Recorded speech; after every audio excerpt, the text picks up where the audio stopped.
What if I told you that deep in medieval Europe lived a noblewoman so elegantly cruel, so disturbingly inhuman, that during a famine she ordered peasants to serve their own children as food, and they obeyed? This was no Gothic tale. It was the blood-soaked truth hidden within the fading chronicles of forgotten scribes. Her name was Countess of Wallachia, and her castle rose as a monument of refined cruelty against the hollow cries of the starving. Wallachia, land of wolves, forests, and whispered curses, lay between the Carpathian Mountains and the river Danube, a principality lost between empires and abandoned by mercy. In the early 1400s, famine swept through its valleys like plague on horseback. Fields failed, cattle rotted, and bones littered the soil like dice tossed by death, while villagers clawed at frozen ground for roots. The Countess was planning a feast the world would never forget. She came from one of the oldest noble families, a lineage so consumed by purity that endless intermarriage left madness running thick in their blood. From childhood she was taught that suffering cleansed the soul, but her soul had long been devoured by shadows. Pale, poised, and frighteningly eloquent, she ruled from a high stone fortress that overlooked a valley of hunger. To her, famine was no tragedy. It was a divine instrument. When starvation reached its peak, desperate families begged at her gates. She opened them not with bread but with rules. For every measure of grain, one child must be given. At first, villagers thought she meant labor. They were wrong. The first pot was served steaming at a banquet for traveling nobles, offered as meat blessed by necessity. Guests praised its tenderness. At first, no one dared ask. But one night, a mother recognized the necklace of her daughter nestled in the folds of roasted stew. She screamed. The Countess only raised her glass and declared, "In this world, there is no place for the weak." That phrase became law. Starvation was turned into selection. Those who obeyed survived. Those who refused vanished. Their homes burned. Their names erased from church walls. Rumors spread, but fear spread faster. The clergy, horrified, demanded she stop. Erzsébet responded with an invitation to dine. A trembling priest accepted. He blessed the meal, tasted the flesh, and by night's end wept like a child. He was never seen again, though his rosary was later discovered tucked beneath a dinner plate, carved like a lamb. Winter tightened its grip. Snow smothered the land, but not the screams. Villagers, frail and broken, stopped praying for salvation. They began praying for forgetfulness. Yet the Countess's castle glowed with candlelight. Inside, music soared, dancers spun, and laughter drowned out cries from beyond the walls. Lords and ladies traveled from distant lands, eager to taste the forbidden, eager to witness the cruelty of a woman who turned famine into ritual. Her kitchens became sanctuaries of horror. Orphans and slaves, silent as shadows, prepared each dish. The flesh was washed, trimmed, and served with wine from Hungarian vineyards. Erzsébet demanded elegance even in atrocity. No scream could disturb the dining hall, only polished smiles, polished silver, and obedience. Maids whispered prayers over seasoning. Butlers wept quietly as they poured the wine. Then came her gathering, an annual ritual warped from ancient harvest festivals. Every family was forced to bring a youth. Some carried their dead, others their living. Most came with silence and bowed heads. The Countess stood above them, her face carved like porcelain, as mothers laid infants into silk-lined baskets. From sacrifice, she proclaimed, would grow strength. She believed she was doing God's will, that by thinning the herd, she preserved Wallachia's essence. Historians would later call her mad. But surviving letters and the accounts of wandering monks whisper something darker: purpose. In the village of Guranagra, an old woman named Anka carved tally marks into a birch tree, one for every child taken. By the second winter, the tree was black with lines, crosses, and broken prayers. Grief itself had become dangerous. Still, the Countess reigned. She draped herself in black velvet, stitched with crimson thread, as though sewn from dried veins. Her massive transient hounds feasted better than peasants. She watched them devour flesh and whispered to her steward, "See, even beasts know gratitude." The village changed. Morality warped. Hunger rewrote instincts. Parents began surrendering their weakest children, not out of cruelty, but to give the stronger a chance to live. What began as horror became ritual.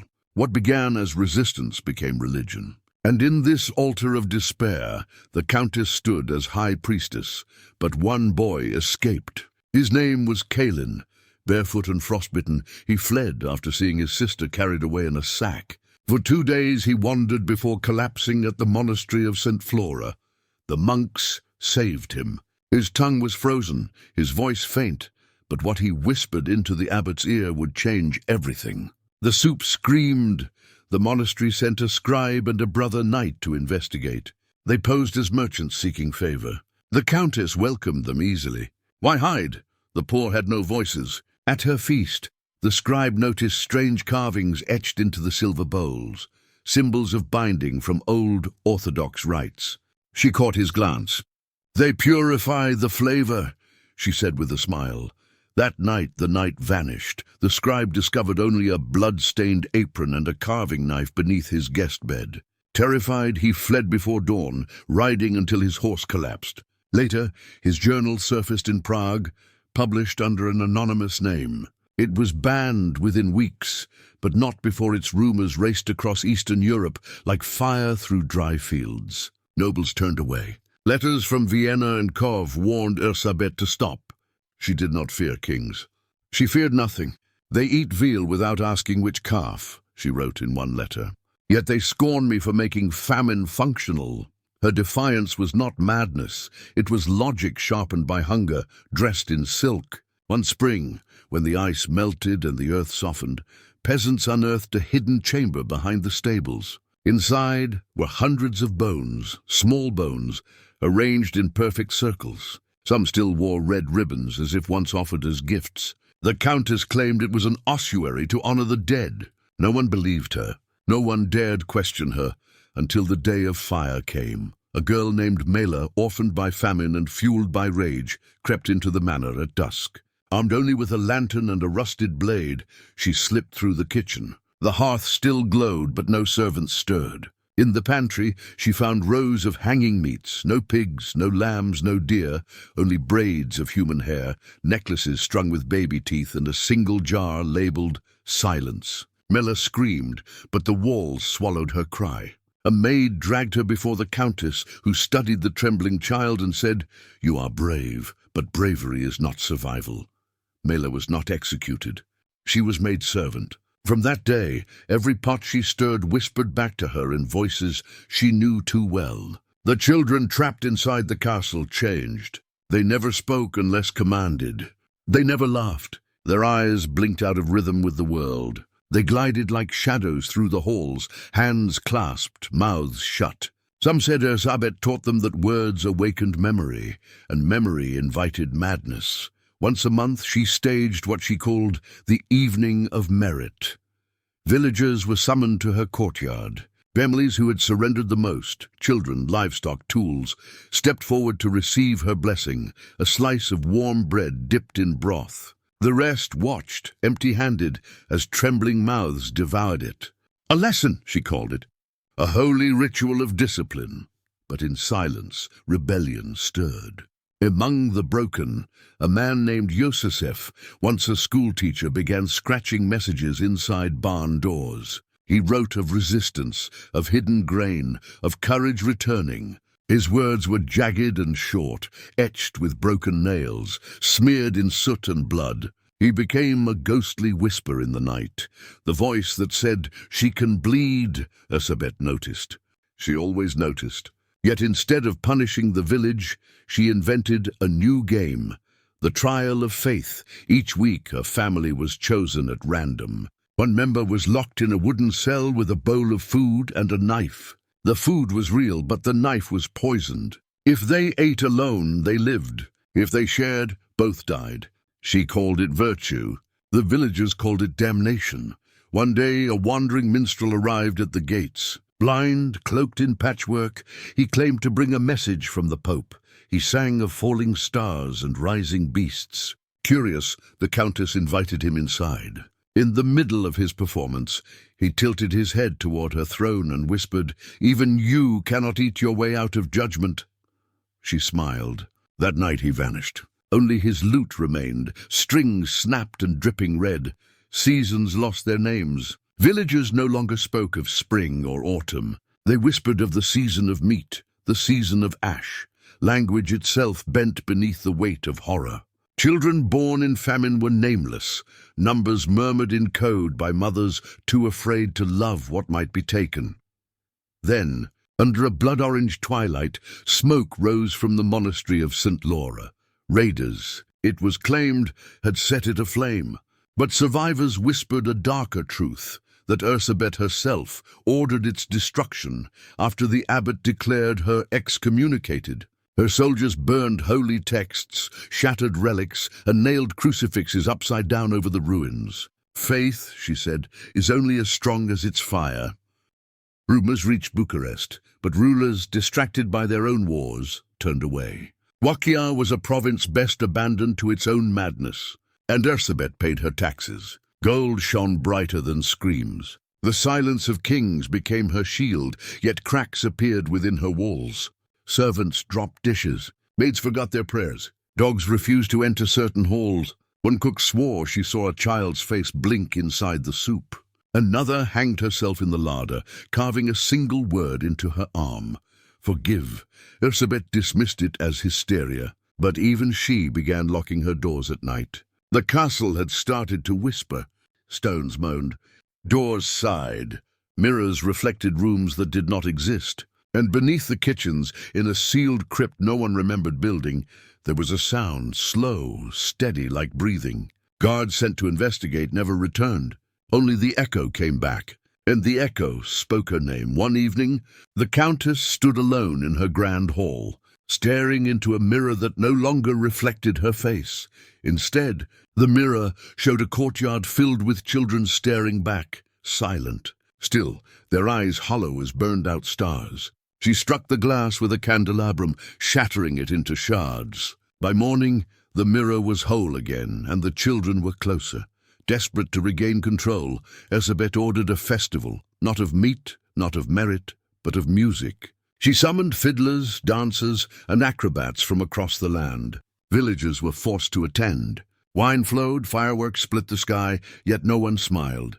The music resembled mourning. The dancers moved like broken marionettes. At the center, the Countess spun in circles until she collapsed, vomiting blood shaped like a hand.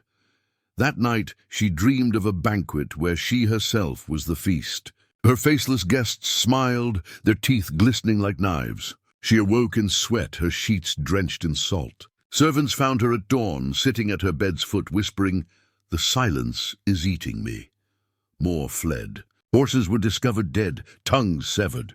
The well turned black. The orchard bore fruit shaped like limbs. A visiting noble swore the wine tasted of tears. He never returned home. Erzsébet accused the villagers of witchcraft and had 10 elders hanged upside down in the square.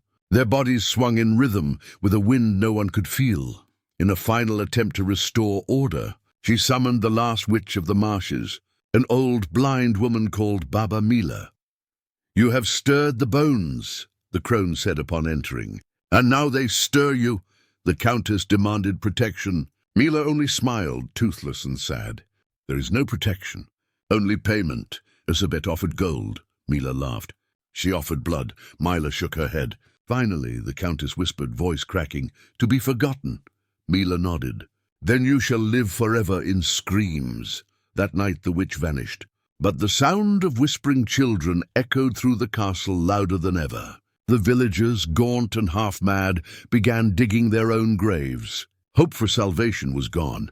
Only the desire for an end remained. Yosef, the teacher, was caught etching words again. "She is not death. She is hunger given a crown."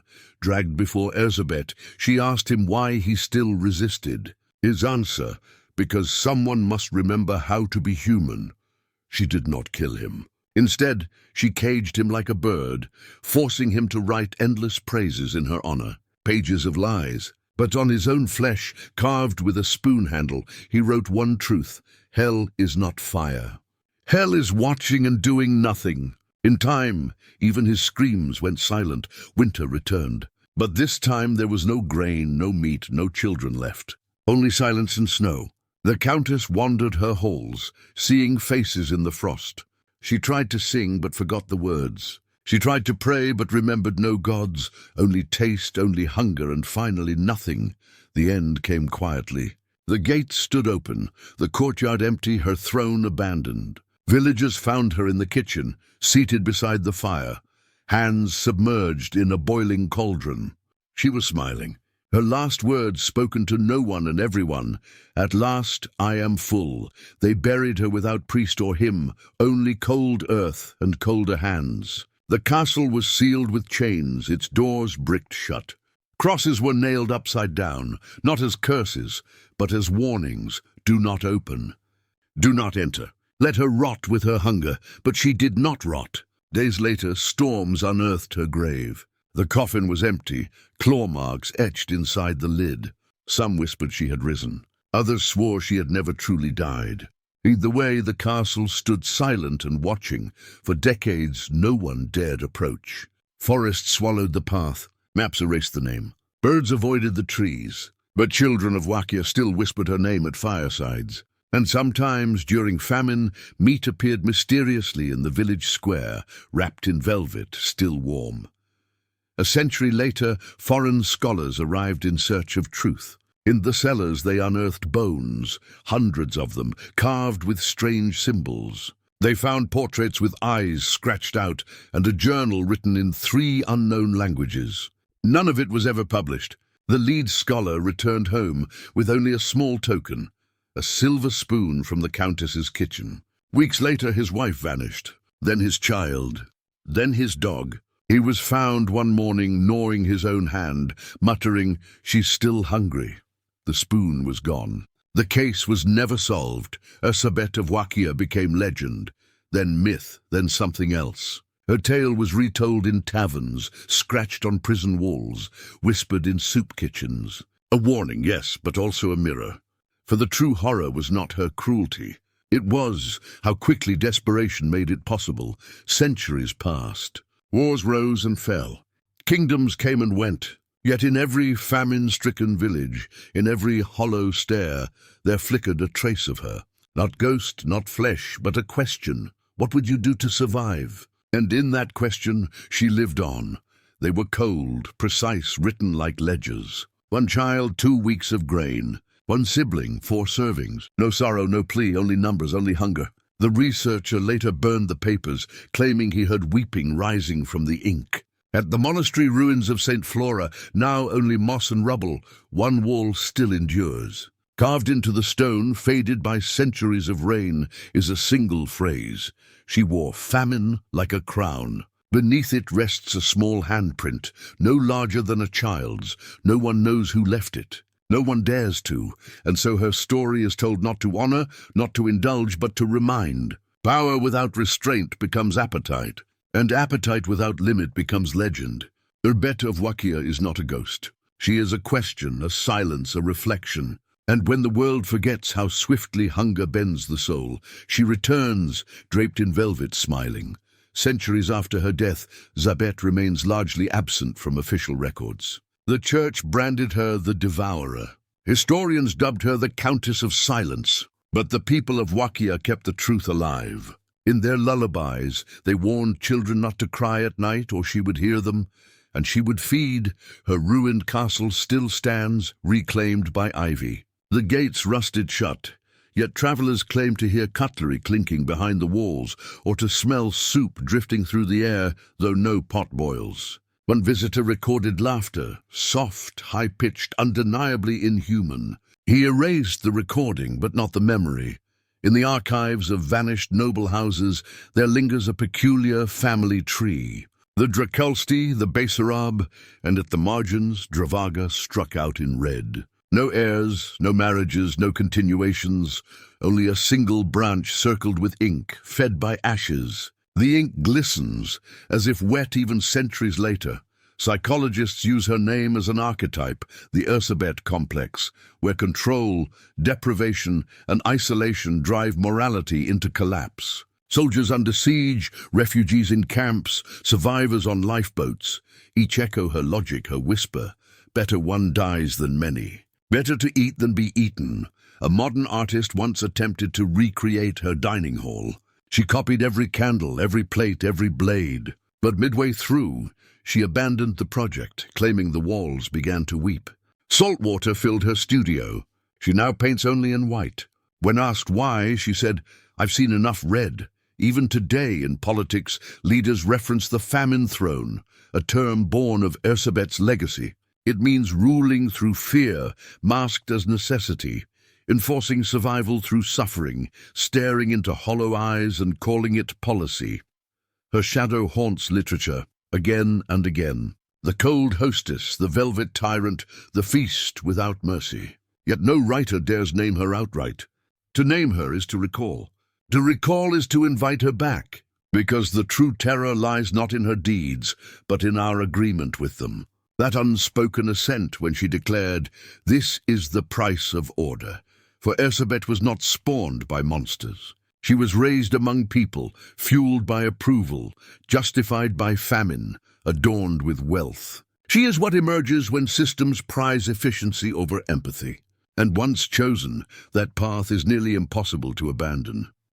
So yes, Erzsébet of Włocławek was real. Whether woman, monster, or metaphor, her imprint lingers not only in bones, but in choices. In every equation weighing lives against necessity. In every law that discards the powerless for the powerful.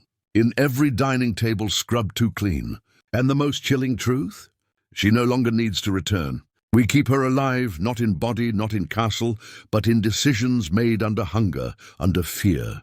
She is not past. She is prophecy. And her chapter is still being written. Years later, during another famine in a distant land, modern and televised, an aid worker found a child clutching a journal. The writing was foreign, but the drawings unmistakable. A throne of ribs, a woman without eyes, a bowl that never emptied. The child had never left their village. Yet when asked who the woman was, the child answered in perfect Włocławian, "She watches who is still hungry." In certain academies, professors risk teaching her in forbidden philosophy lectures. They present her reasoning as a thought experiment. What would you sacrifice to save the many? But the classroom always turns cold, not from air, but from implication. The deeper you study her, the clearer it becomes. She did not invent cruelty. She clarified it. One theologian dared argue Erzsébet was not evil, but efficient. She embodied utilitarianism without restraint, he wrote, and proved that the border between civilization and savagery is not light, but food. He was dismissed a year later for quoting her words publicly. The backlash silenced him, yet the question remains. Survivors endure still, descendants of those who lived through her reign. They do not tell ghost stories. They plant orchards. They speak gently. They overcook their meals. For somewhere in their blood they remember the taste of what never should have been eaten. They will not let silence return. A century from now, her legend may resurface again, not as horror, not as myth, but as precedent. In times of climate collapse, political unrest, or digital dehumanization, her logic will once again tempt. Cold, precise, seductive, she offers not salvation, but order.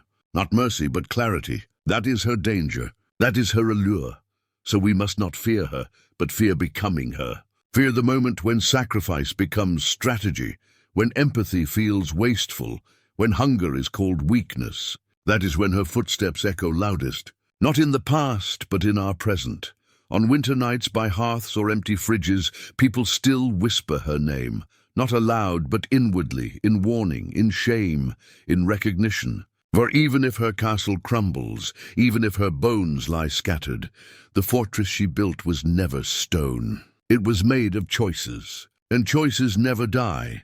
In Włocławek they say the wind still sings her melody, a lullaby with no words, only hunger and harmony. Travelers swear that on certain nights the trees lean inward as though listening, as though remembering. The land itself was fed too long on fear to ever forget her. And if you ever find yourself alone, weighing comfort against conscience, silence against defiance, watching against acting, remember her.